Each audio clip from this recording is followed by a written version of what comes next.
Hello everyone. So I welcome you again on our YouTube channel named bank अधिकारी, है ना। वैसे BA देख के ऐसा लगता है कि दो अक्षर पढ़े वो भी उल्टे, पर खैर चलिए इस दो अक्षर को छोड़ते हैं हम और आगे बढ़ते हैं काफ़ी लंबे अक्षरों की तरफ। और ये तो आपको पता ही होगा, इसका एग्ज़ाम आपका आने वाला है अभी इसी वीक के अंदर। तो बहुत ख़तरनाक चीज़ है ये। अभी ये वीडियो आज पब्लिश कर दी जाएगी, ठीक है। और इसका पब्लिश करने के पीछे सिर्फ एक ही उद्देश्य है कि आप ना मैक्सिमम कैंडिडेट जो हैं, जो फेल होते हैं या जो क्वालिफाई करते हैं, this will tell you the difference, ठीक है। और ये डिफरेंस वो वाला नहीं है कि मेहनत वाला कि फालतू मेहनत करो इधर, मतलब फालतू तो मेहनत होती नहीं है, लेकिन मतलब मिडनाइट ऑयल को बर्न करो, ये करो वो करो ना, इतने सारा नहीं। अब मैं आपको बताऊंगा डिफरेंस इन द एटीट्यूड, ठीक है। और ये एटीट्यूड इतना ज़रूरी होता है जो एग्ज़ाम के अंदर 10% का डिफरेंस लेके आ जाता है। एंड बिलीव मी, जो भी हर बार पेपर निकालते हैं ना, दे कुड इजीली रिलेट, और जो नहीं निकाल पाते हैं they could also easily relate. और ये यहाँ पे 20% लिखा गया है क्योंकि 10% डे 1 का, 10% डे 2 का, पर मेरे हिसाब से 10% इज़ गुड। और लेकिन आपको पता चल जाएगा, आप चिंता मत कीजिए, वीडियो देखिए, वीडियो के अंदर आपको श्योर शॉट ऐसा लगेगा कि हाँ ये चीज़ें हमें करनी चाहिए। आपकी ये जो 15 मिनट है ना, नेक्स्ट जो 15 मिनट 10 मिनट है, वो वेस्ट नहीं होंगी, believe me, it would be a worthful. खैर इसी बात के ऊपर आगे चलते हैं। एग्ज़ाम से एक दिन पहले आपको क्या चीज़ की हैबिट रखनी है भाई? एडमिट कार्ड के प्रिंट वगैरह निकलवा लो, सारे रिलेवेंट डॉक्यूमेंट। क्यों? एग्ज़ाम वाले दिन अगर इन सबको उठा के इकट्ठा करके बैग में रखोगे ना, बहुत प्रॉब्लम होगी भाई, दिमाग में टेंशन होगी। तो टेंशन नहीं लेनी उस दिन, टेंशन बिल्कुल भी नहीं लेनी, बताऊंगा क्यों नहीं लेनी। तो ये सब आपको कर लो। ट्रैवलिंग जो है अपनी इस तरह से शेड्यूल बनाओ अपनी ट्रैवलिंग का कि आप 30 से 45 मिनट पहले पहुंचो, उससे पहले मत पहुंचो। अगर आपका 9 बजे एग्जाम है तो 6 बजे पहुंच के वहाँ कौन से आपको रेडी लगा के आम बेचने हैं, तो ऐसा नहीं करना आपको, ठीक है। एकदम सही, और बिल्कुल 5 मिनट पहले भी नहीं पहुंचना, क्योंकि मेट्रो से निकलते फिर ऐसे धक धक धक धक रहेगी गाड़ी की, जो है ना, हार्ट बीट 200 पार कूद जाएगी, पता नहीं बीच में ही आगे कहीं गिर ना जाओ। तो ऐसा नहीं करना। तो ये टाइम बहुत सही होता है, इसी के बीच के अंदर मेट्रो वेट्रो कहीं पर रुकती है या आपकी जाम वगैरह लगता है, तो भी आप इजीली सही टाइम के ऊपर पहुंच जाओगे, ठीक है। सिर्फ इतना ही टाइम आपको रखना है अपने। अगर A4 शीट्स के आपके नोट्स बनाए हैं फॉर्मूलेज वगैरह के, ठीक है, तो आप उन्हें प्रॉपर रिवाइज करिए और उनको अपने हाथ में रखिए, ठीक है। कीप इट इन योर, मतलब अपने अपने बिल्कुल करीब ही रखिए। उनसे बढ़कर आपके पास आपकी गर्लफ्रेंड या बॉयफ्रेंड भी नहीं होना चाहिए, ठीक है। वो सबसे प्रिय हैं आपके। अब उसके बाद क्या है, कोई भी नई यूट्यूब वीडियोज़ या प्रीवियस सेशंस वीडियोज़ मत देखिए। मतलब क्या है, कोई नई ट्रिक मत देखिए, बिल्कुल भी मत देखिए कोई नई ट्रिक। और अगर कोई कट ऑफ वगैरह का चैनल है, या फिर जैसे कि आपको पता है कई सुबह की शिफ्ट में होता है, शाम की शिफ्ट में होता है, तो सुबह की शिफ्ट वाले का एनालाइज मत कीजिए। बहुत सारे लोग बकवास करते हैं, बेवकूफ़ी करते हैं, मुझे समझ नहीं आता क्यों। सॉरी, बट मत कीजिए। Sorry, very sorry. देखिए, मैक्सिमम लोग ना ये कहते हैं कि हमें इससे हिंट मिलेगा। काय का हिंट मिलेगा भाई? जो किया है ना, अब एग्जाम के अंदर आएगा। और लास्ट टाइम मोमेंट है ना, वो चीज़ खींचने वाली होती है, ठीक। लास्ट टाइम मोमेंट के ऊपर जो खेल जाता है ना, वही खेलता है भाई। बीच में चाहे किसी ने कितने भी तुर्रम खाओ।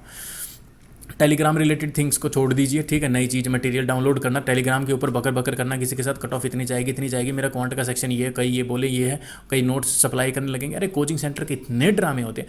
पेपर से पहले है ना, आप देखना टेलीग्राम पे बाहर ला देंगे एकदम मटीरियल्स की, और फिर आप उनके अंदर मर जाओगे। प्रॉपर एक्सरसाइज करो भाई। 30 मिनट की एक्सरसाइज आपके एग्जाम को नहीं, अगर आपने अच्छी मेहनत नहीं करी ना पूरी साल, ये तो 30 मिनट आपकी लंका नहीं लगाएंगे। लेकिन ये 30 मिनट आपको, अगर आपकी एवरेज परफॉर्मेंस है तो आपको बेस्ट परफॉर्मेंस की तरफ लेके जाएंगे। स्लीप बहुत ज़्यादा ज़रूरी है। मैंने आरबीआई के एग्जाम्स में और इनमें सभी के अंदर ये चीज़ देखी है। If you have a proper sleep you will sail the exam. नहीं करोगे लंका लगनी है, ठीक है। तो अपना दिमाग नहीं लगा पाओगे, लॉजिक्स यूज़ नहीं कर पाओगे। देन एनजाइटी को डील करना है। अभी इस समय पे ना खुद को समझाने की ज़रूरत है। मुझे पता है ये है ना, हर कोई बता देगा भाई, है ना, डर को काबू करो, डर को काबू करो। लेकिन कैसे करें भाई डर लगता है, दग दग होती है छाती के अंदर, है ना, फटने को जाता है सीना कि हम तो भाई हनुमान जी नहीं है, वरना फाड़ के भी दिखा दे, देखो कितना हार्ट बीट कर रहा है। तो मतलब इतना तो प्रपोज करते टाइम भी नहीं हुआ था। तो इतनी सारी प्रॉब्लम्स आती हैं हमारे सामने। लेकिन इस समय ना आपको खुद को संभलने की और समझने की ज़रूरत है। ये कैसे होती है, देखो, कई लोग किसी तरीके से अपने दिल को शांत कर पाते हैं, कई लोग किसी तरीके से। अपने उन तरीकों को एक्सप्लोर करो बस। क्योंकि ज़िंदगी में ना ये चीज़ तो आपकी जुड़ी रहेगी। आप पैदा हुए हो ना, अभी तो आपने जवानी में कदम रखा है, बुढ़ापे तक तो इतनी एनजाइटी ले लोगे कि अगर अच्छी पोस्ट पे नहीं लगे ना, जजेस वगैरह पे, वो जोली एलएलबी में भी बोलता है ना कि आप यहाँ पे बैठ के देखो माथुर साहब, अगर ना बाईपास सर्जरी हो जाए हार्ट की तो नाम बदल दे रहा हमारा। तो ये एनजाइटी तो भाई रहेगी। तो अभी आप है ना खुद को संभलना और समझाना सीखो। कोई भी नई चीज़ को मत पढ़ो, कोई भी नया यूट्यूब चैनल या फिर फिर कोई भी नया कंटेंट रिलेटेड मैटर मत देखो। कोई मॉक टेस्ट मत लगाओ एग्जाम से एक दिन पहले, बिल्कुल भी नहीं। ये किया तो आपने पाप कर दिया, अब ये इस पाप का कोई समाधान नहीं है, ठीक है। तो कोई मॉक टेस्ट नहीं, और अपने अंधविश्वास को फॉलो करो। अब ये कहेंगे भाई ये अंधविश्वास कैसा होता है, देखो मैं आपको बताता हूँ। मैंने यूपीएससी के एग्जाम्स में अपियर किया बहुत सारे, मतलब और क्वालिफाइड थे, इवन ऐसा नहीं है कि सिर्फ वही मतलब प्री के अंदर घुसे पड़े हैं, ठीक है। तो बात क्या है कि अंधविश्वास के अंदर है ना, ऐसा होता है जैसे कई लोगों को ऐसा लगता है कि भाई अगर हम दायां पैर बाहर निकालते हैं तो हमारा पेपर पास होता है, हम 7:15 बजे निकलते हैं तो पेपर पास होता है, ठीक है, या हमें पौने पे नहीं निकलना चाहिए तो ये, अगर हम बाहर निकलते हैं स्कूल के बच्चे हो तो ये। जो भी अंधविश्वास आप फॉलो करते हो ना, फॉलो करो, कोई दिक्कत वाली बात नहीं, किसी को मत बताओ, अंदर ही अंदर रखो बातों को, ठीक है। और जिनको नहीं लगता तो उनके लिए और बढ़िया बात है, ठीक है। बाकी इससे रिलेटेड एक बहुत ही इंटरेस्टिंग स्टोरी है, मैं आपको बताऊंगा। अरे अभी बता देता हूँ, इंटरेस्टिंग स्टोरी है तो बता ही देते हैं। एक्चुअली हमारा मतलब मेरे फ्रेंड का ऐसे ही एग्ज़ाम था, और मतलब आफ्टर द एग्ज़ाम इंटरव्यू के टाइम पे मैंने पूछा कि भाई अंधविश्वास फॉलो करते हो, ठीक है। बोला यार इतना पढ़ने के बाद भी तुझे क्या लगता है अंधविश्वास फॉलो करेंगे। मैंने कहा अच्छा एक बात बता। बोला हाँ बोल।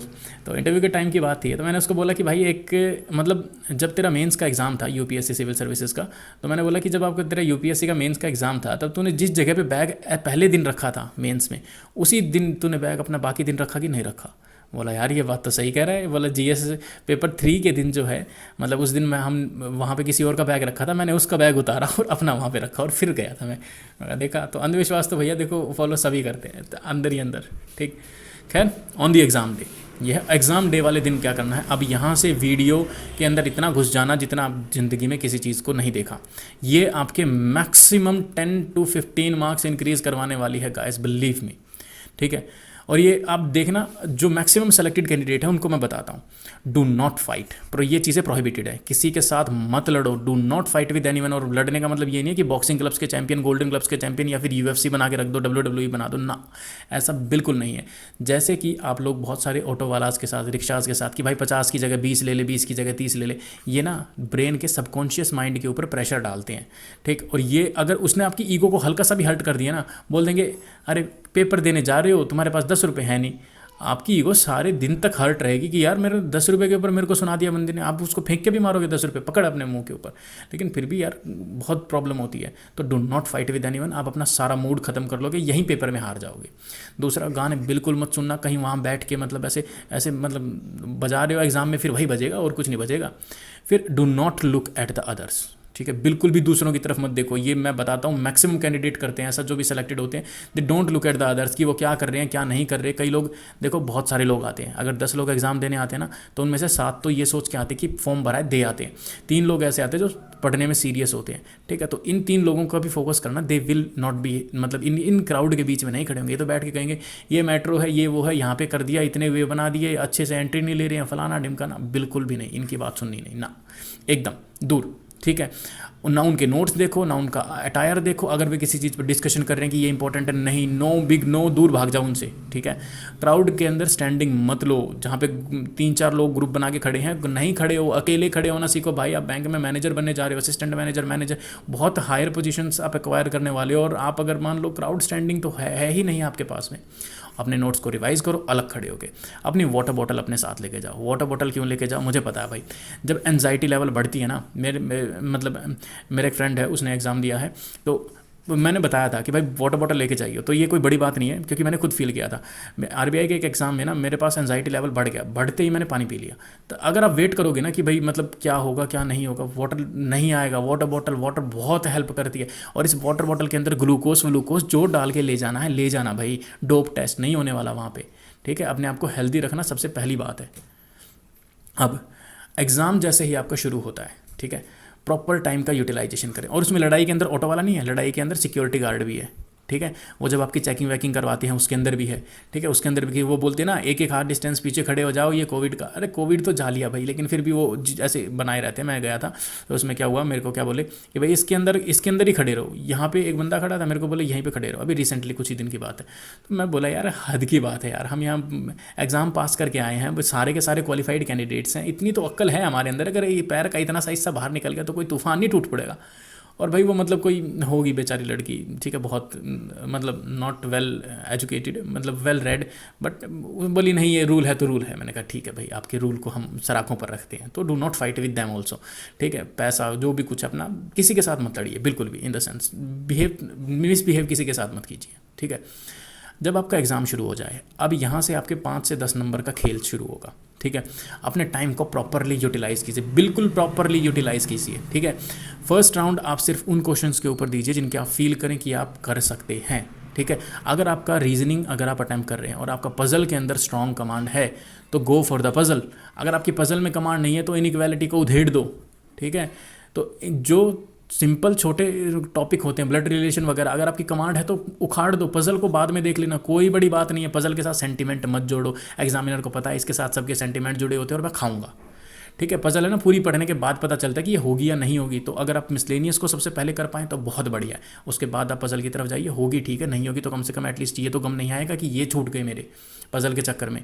तो ये चीज़ आपको पहली चीज़ ध्यान रखनी है कि क्वेश्चन को देखते ही समझो कि ये होगा ना नहीं होगा। अगर लग रहा है टाइम लगेगा इसके अंदर तो उस क्वेश्चन को करो मत, क्योंकि बहुत सारे क्वेश्चन ऐसे होंगे जो देखते ही आप बता दोगे हो जाएगा। तो टाइम को बेस्ट यूटिलाइज करो। अगर किसी क्वेश्चन को करना शुरू कर दिया तो कोशिश करो कि करके ही निकलो, ठीक है। और अगर नहीं हो रहा, जैसे 20-30 सेकंड दे दिया आपने, 1 मिनट दे दी, नहीं हो रहा, लीव इट, आगे बढ़ो। 1 मिनट की कुर्बानी दे दी, बहुत है। अब उसके साथ ना सिर से सिर फंसा के खड़े मत हो। अगर आपने फर्स्ट राउंड जैसे मैंने बताया वैसे लिया, देन सेकंड राउंड के अंदर टेक द कैलकुलेटेड रिस्क। अब जो जितना रिस्क लेना आपको लो, सारे सीसी मारने मारो, जो करना करो, ठीक है। अगर पास नहीं हो रहे हो तो, लेकिन अगर पास हो रहे हो तो भाई कैलकुलेटेड रिस्क लो। और डू नॉट शाई इन स्पीकिंग, शर्माइए मत बोलने के अंदर। अगर आप भाई बैंक के असिस्टेंट मैनेजर बनेंगे, लोगों के साथ बात करेंगे, मैनेजर बनेंगे, एसडीएम के साथ बात करेंगे और ऊपर लेवल के ऊपर जाएंगे, सेक्रेटरीज, अंडर सेक्रेटरीज, इनके साथ आप बात करेंगे गवर्नमेंट ऑफ इंडिया में, तो आपको बोलने में शर्म नहीं होनी चाहिए। तो आपको क्या चीज़ ध्यान में रखनी है, अगर इन्विजिलेटर अगर आपको देख रहा है, जैसे हमारे कंप्यूटर की स्क्रीन होती है राइट, और पीछे से इन्विजिलेटर आगे खड़ा हो जाता है, देखने लग जाता है, कई बार मैडम आगे देखने लग जाती है तो बॉयज़ गेट अनकंफर्टेबल। कई बार गर्ल्स के पीछे अगर कोई सर आगे खड़े हो जाते हैं तो गर्ल्स गेट अनकंफर्टेबल, और उसके अंदर 3-4 सेकंड खराब होती हैं, और ये 3-4 सेकंड 10-15 सेकंड में कैसे बदल जाती है नहीं पता। और अगर क्वेश्चन नहीं आ रहा होता तो ये लंका लग जाती है 1 से 2 मिनट की, और फिर वो प्रेशर बढ़ते एग्जैजरेटिंग कैस्केडिंग इफेक्ट लेके आता है, तो प्रॉब्लम बहुत है। तो टीचर इन्विजिलेटर जो भी है उसको बोल दीजिए कि भाई हट जाओ साइड में। अगर आपका एग्जाम ओवर हो गया, कई बार जो है ना लैग की वजह से रह जाता है, कई लोगों का पहले हो जाता है, कई लोगों का बाद में। तो कई बाद में मतलब क्या है कि इनका बीच में रुका होगा तब, लेकिन इनका चल रहा है और इनका रुका हुआ है, तो ये इसकी तरफ देखने लगते हैं। तो भाई शर्माइए मत, बिल्कुल बोलिए कि भाई उस तरफ मुँह करके बैठ जाओ, ठीक है। तो मतलब बच्चे समझते हैं आपकी बातों को, दे विल अंडरस्टैंड। तो ये चीज़ आपको वहाँ पे ध्यान रखनी है कि अब उस तरफ मुँह करके बैठ जाओ मतलब बैठ जाएंगे वो, लेकिन अपनी दिमाग को अपनी जगह पे फोकस रखिए। बोलने में शर्माइए मत, 1 से 2 सेकंड का टाइम लगेगा, कोई प्रॉब्लम नहीं है, ठीक है। आपके और आपके एग्ज़ाम के बीच में कोई नहीं आना चाहिए, अगर कोई आए ना फाड़ देना बीच में से पकड़ के, ठीक। आफ्टर द एग्ज़ाम, अब देखो एग्ज़ाम आपका पूरा हो जाएगा। एग्ज़ाम के अंदर अगर आपका एंजाइटी लेवल, स्ट्रेस लेवल बढ़े, जो ग्लूकोज जो अपने बॉटल के अंदर घोला हुआ है उसे उठाओ और पी जाओ। ग्लूकोज इंस्टेंट एनर्जी लेके आता है, ये साइंटिफिकली C6H12O6, ठीक है। तो आपको कोई टेंशन वाली बात नहीं है, आप सीधा मतलब एग्ज़ाम में अच्छा ही करेंगे। लेकिन जब आप एग्ज़ाम से बाहर निकलो तो किसी के साथ डिस्कस मत करो, ठीक है। वरना अगर आपका पेपर बहुत बुरा गया होगा ना तो आपको खुद के ऊपर घिन आने लग जाएगी रियलिटी के अंदर। तो ऐसा आपको बिल्कुल भी नहीं करना। अपने ईयरफोन का यूज़ करो और बेटर यूज़ करो। अब अपने ईयरफोन का यूज़ करो जो आप अपने साथ लेके गए हो, ठीक है। दूसरों को मत सुनो, एग्ज़ाम ईजी था, टफ था, ये था, वो था। पता है क्या, जो भी नए बच्चे आते हैं ना, मतलब जिन्होंने अटैम्प्ट ही नहीं दिया, वो आके बैठ के बोलते हैं यार पेपर तो है ना आसान था, डुएबल था। अरे भाई जिनको पता है, जो बैठे हुए उनको पता है कैसे फिल्टर शॉर्ट होते हैं, ठीक है, एक पजल बनाने के अंदर। उनको पता है DI कभी कभी ऐसी उलझा देती है कि मतलब क्वेश्चन लगता कि होगा और तभी ऐसे नीचे स्टीप डाउन हो जाता है सारा सब कुछ। तो उनको पता ही नहीं अभी, ठीक है। तो एग्ज़ाम हॉल से बाहर निकलने के बाद ईयरफोन यूज़ करो। एन्जॉय द ट्रैवलिंग, ये बहुत ज़्यादा ज़रूरी है, ये बहुत ज़्यादा ज़रूरी है। क्यों ज़रूरी है मैं बताता हूँ आपको। जब भी आपका इंटरव्यू होगा ना, IBPS के अंदर इंटरव्यू है, IBPS के बहुत सारे लोग RBI ग्रेड B के लिए भी एस्पायर कर रहे होंगे, और believe me RBI grade B, I knew it from the bottom of my heart. ये बहुत ज़्यादा हेल्प करने वाला है। कैसे, जब भी आप RBI ग्रेड B के इंटरव्यू के अंदर अपियर होंगे ना, आपकी पर्सनालिटी चेक होगी। आपकी पर्सनालिटी कब बनेगी, जब आप चीज़ों को ऑब्जर्व करेंगे। जब आप ट्रैवलिंग के अंदर अगर आप YouTube खोल के उसी समय देखोगे कि हमारे पेपर कैसा था, एनालिसिस कैसा था, भाई ये YouTube है उस पर वहाँ चढ़ी रहेगी, उनको तो व्यूज़ से मतलब है। अपनी ट्रैवलिंग को एंजॉय कीजिए, आउटसाइड द व्यू चीज़ों को देखिए। उस समय पे आपका ब्रेन अलग तरीके से वर्क कर रहा होता है, ठीक है। उन फ्रेंड्स के साथ बात मत कीजिए जिनका बैंकिंग का एग्जाम था उसी दिन था, उनके साथ बात कीजिए जो नॉन बैंकिंग से हैं। इससे आप अपने रिलेशंस को भी हेल्दी रख पाएंगे अपने फ्रेंड्स के साथ, और साथ में अपने दिमाग को भी थोड़ा सा मतलब प्रेशर से हटा पाएंगे। खेल रहे हैं अब आप अपने दिमाग के साथ, अपने हिसाब से कंट्रोल कर रहे हैं। फिर जब आप अपनी ट्रैवलिंग करके घर आ जाएं, then do whatever you want. आपको जितने एनालिसिस वीडियो देखने, जितनी कट ऑफ वीडियो देखनी है, देखो, चाट जाओ सारी चीज़ों को। एक एक्स्ट्रा ज्ञान, ये एक्स्ट्रा ज्ञान उन लोगों के लिए है जो फर्स्ट टाइम में क्वालिफाई नहीं कर पाते, और ये बहुत ज़रूरी है। जैसे ही आप एग्ज़ाम हॉल से बाहर निकलते हैं ना, आपको पता होता है कि एग्ज़ाम हॉल के अंदर आपने कहाँ पे कबाड़ा मचाया है। तो एक डायरी बनाओ भाई, छोटी सी, ठीक है, जो जिसमें हमारे मतलब पिताजी टाइप जो हैं वो बहुत पुराने वो फ़ोन नंबर लिखा करते थे, तो ऐसी एक डायरी रखो, ठीक है। और बाहर मतलब जैसे आप बाहर निकले तो आपको तुरंत पता होता है कि हाँ मेरी प्रॉब्लम्स क्या क्या थी, मैं एग्जाम में कहाँ पे भटका, मैं क्वांट में भटका, मैं जीए में भटका, मैं किस चीज़ में भटका। जिस भी चीज़ के अंदर आपको प्रॉब्लम हुई हो उसको इमीडिएटली नोट डाउन कर लो। जब आप नेक्स्ट टाइम एग्जाम देने जाओ तो इस डायरी को अपने साथ रखो, तो कम से कम ये जो मिस्टेक्स हैं ये दोबारा रिपीट नहीं होंगी। So you will get an edge over yourself, अपनी खुद की परफॉर्मेंस को आप इंक्रीज़ कर लोगे, ठीक है। तो ये सारी चीज़ आप लिख सकते हो, एक्सपीरियंस जो है अपना बिफोर, ड्यूरिंग और आफ्टर द एग्जाम हॉल, और ये चीज़ नेक्स्ट टाइम पे जब आप यूज़ करोगे तो बहुत ही ज़्यादा बेनिफिशियल होगी आपके लिए, ठीक है। एंड थैंक्स फॉर वॉचिंग, और बैंक अधिकारी चैनल के हिसाब से। लेकिन मैं आपको एक और बढ़िया interesting news at the end of the video आपको देना चाहूँगा, और वो न्यूज़ ये है आपकी कि हम रिसेंटली जो है आपकी गाइडेंस के ऊपर वर्क करने की कोशिश कर रहे हैं। मतलब हमारी टीम जो है काम कर रही है कि कैसे जो है आपके लिए गाइडेंस आप प्रोवाइड करवाई जाए, और ताकि बैंकिंग एग्ज़ाम्स ना, मतलब लोग कई बार बहुत लंबे लंबे खिंच जाते हैं यार, यूपीएससी से भी लंबे खिंच जाते हैं, आई नो। तो इनके अंदर आपको ज़्यादा समय ना लगे। और यूट्यूब ना भाई, मेरे को यूट्यूब से बहुत दिक्कत होने लग गई। यूट्यूब के अंदर इतना सारा कचरा भरा हुआ है, इतना सारा, हर कोई कहता कोर्स ले लो, कोर्स ले लो, कोर्स ले लो, कोर्स ले लो। We are not selling the courses, ठीक है, हम कोर्सेज नहीं बेचेंगे। हम सिर्फ आपको ये चीज़ बता रहे हैं कि हाउ टू सेग्रीगेट, इसमें से ये करो और इसमें से ये करो, बाकी सबको मारो गोली, ताकि आपके पास एक प्रिसाइज चीज़ हो पढ़ने के लिए, सीखने के लिए, और अपना एग्ज़ाम क्रैक करो, ज़िंदगी में आगे बढ़ो भाई, बाकी सारी चीज़ें चलती रहेंगी। और एक ऑफिसर लाइक क्वालिटी लेके आओ, ठीक है। जिस दिन आपके अंदर ऑफिसर लाइक क्वालिटी आ जाएगी उसी दिन आप ऑफिसर बन जाओगे, ठीक है। ब्रिंग द क्वालिटीज़, और ये क्वालिटीज़ क्या हैं? टेम्परामेंट, लॉजिकल अंडरस्टैंडिंग, ठीक है। और अपने आप को कूल रखना हार्ड कंडीशंस के अंदर। आपने देखा होगा ना, कॉर्पोरेट के अंदर बहुत सारे लोग बोलते हैं हार्ड वर्किंग, और क्या बोलते हैं, टीम लीडर, और बोलते हैं कि भाई हम जो है ना बेस्ट परफॉर्मिंग अंडर प्रेशर, क्या क्या बोलते हैं, बेस्ट परफॉर्मिंग अंडर प्रेशर, ठीक है। तो बैंक वाले हैं ना, इसको पहले ही पकड़ लेते हैं, ठीक। उनको पता है ये बंदा जो मेंस पास करके आया वो बेस्ट परफॉर्मिंग अंडर प्रेशर है। अगर ऐसा नहीं होता ना तो इसको मतलब ये होता उधर पीछे ही होता कहीं पे, मतलब प्री पास ना होता इसका। तो ये चीज़ आपको थोड़ी सी ध्यान में रखनी है। And all the very best to your guys. और जो मैंने बात बताई इनको ध्यान रखना, जो पास हुए हैं उनसे बेसिक पूछ लेना, एक भी चीज़ ऐसी नहीं होगी कि वो ऐसा बोलेंगे कि हम ऐसा करते हैं, एक भी चीज़ ऐसी नहीं होगी, एवरीथिंग वुड मैच इट, ठीक है। तो ये आपके सामने है, अवेलेबल है now, better utilize it and have a nice day guys।